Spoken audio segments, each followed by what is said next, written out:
My name is Patrick, and this is Everyday Tech for everyday people. I'm here in California on a vacation, but in this video, I'm going to talk about crowdfunding, and mainly talking about Kickstarter and Indiegogo. So I'm backing about 1 to 2 products right now, or projects right now, and I'm still waiting for those to ship or get to me eventually. I wanted to talk about a common theme that I see in every crowdfunding project, and it has to do with the comments. In the comments, you'll always see this common theme, or all these common comments. Where's my product? Any updates? Is this a scam? This is a scam. Where's my refund? And I just want to, as a PSA, just say, you kind of have to know what you're getting yourself into. Now, I'm not putting all the blame on the backers themselves who back these projects. Actually, most of the blame should be on the companies that are putting these projects out, who cannot either fulfill their promise or who cannot properly communicate very well. And so I wanted to give you 2 quick tips on crowdfunding here. So tip number 1, don't use these crowdfunding sites as a marketplace or a store.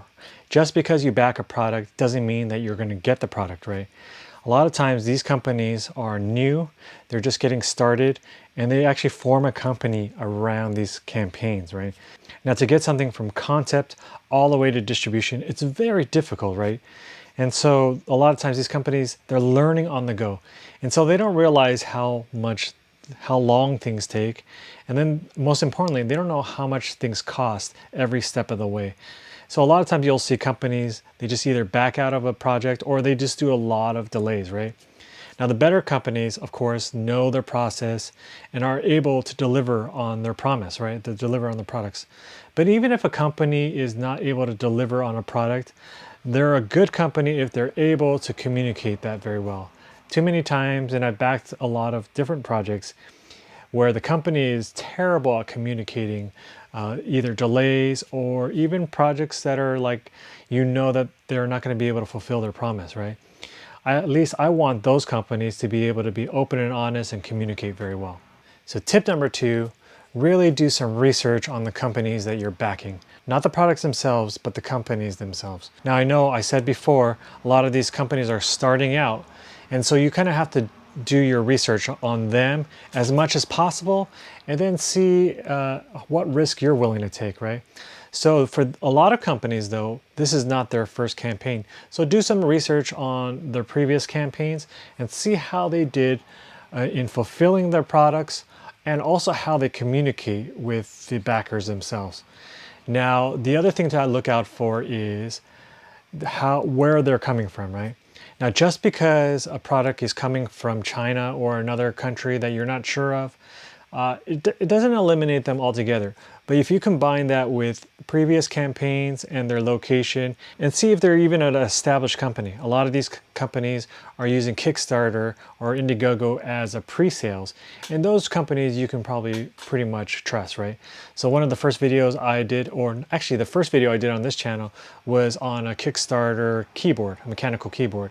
And so I realized that that company had already been making keyboards or distributing keyboards. So I pretty much knew that I was going to get my keyboard eventually, right?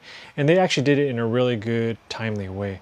There was a mistake in the product itself, or the fulfillment, but they were really good at also making that right as well. Another thing to watch out for is their intro video. A lot of times intro videos seem so generic that like they don't even, it doesn't even look like anything that they're going to fulfill, right? It's like some professional made a video out of this concept. It's nice to have a nice concept, but I want to have trust in the type of fulfillment that they're going to do, right? So one thing to watch out for is the person really speaking that language? Is the owner showing up on camera? That's another sign. So a combination of previous campaigns, location-wise, and seeing their promo videos is a kind of a good way to get more trust in a company.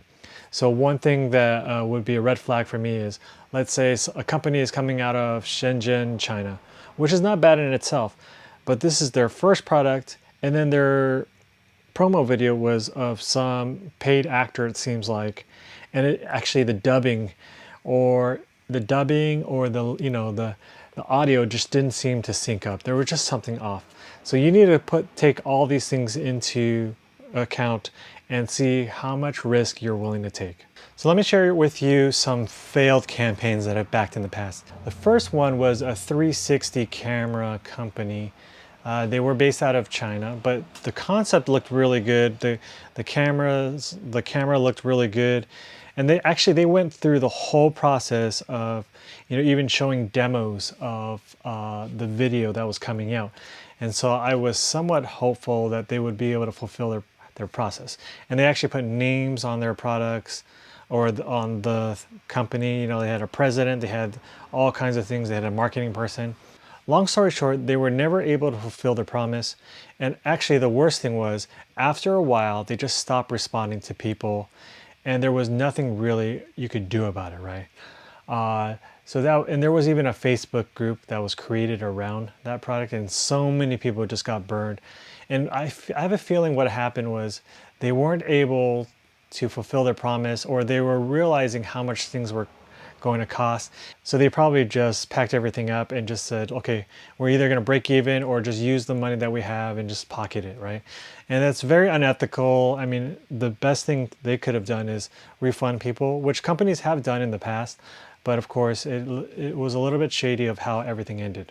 Okay, so let me share you one last story of a failed campaign that I backed. And it was of a reputable company, or it seemed to be of a reputable company, right? Now, one of the most successful crowdfunding campaigns out there is of the Pebble watch. And I believe that the second version of the Pebble watch outdid the first one, which became the most successful campaign out there. But I got one of their Pebble watches later on. I bought it from an actual store, or actual online store.